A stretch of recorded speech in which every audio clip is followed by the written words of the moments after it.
Ella and Mara had been best friends since high school. They shared secrets, dreams, and even their failures. But recently, Ella noticed Mara becoming quieter and more distant. Text replies came hours late, sometimes not at all. And when they were together, Mara seemed distracted. Ella wondered if she had unknowingly done something wrong but chose to stay silent, afraid of making things worse. On the other hand, Mara was carrying a heavy burden at home. Her family was struggling financially, and she had taken on part-time work while juggling school. The exhaustion was eating her alive, but she didn't want to bother Ella with her problems. In her mind, Ella deserved a cheerful friend, not someone who would drag her down with worries. So, she kept everything to herself.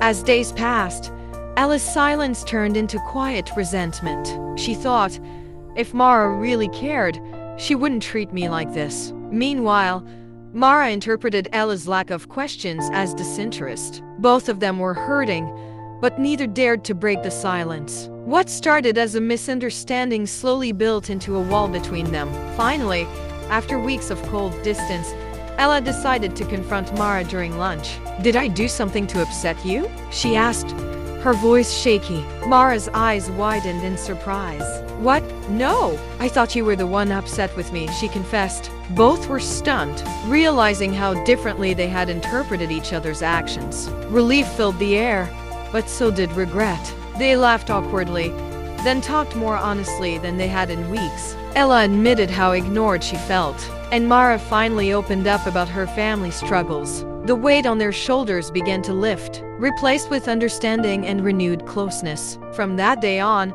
they promised to communicate better, no matter how uncomfortable it felt. They learned the hard way that silence often speaks louder than words, but not always in the way we intend. Miscommunication had nearly cost them their friendship, but this time, they wouldn't let it happen again.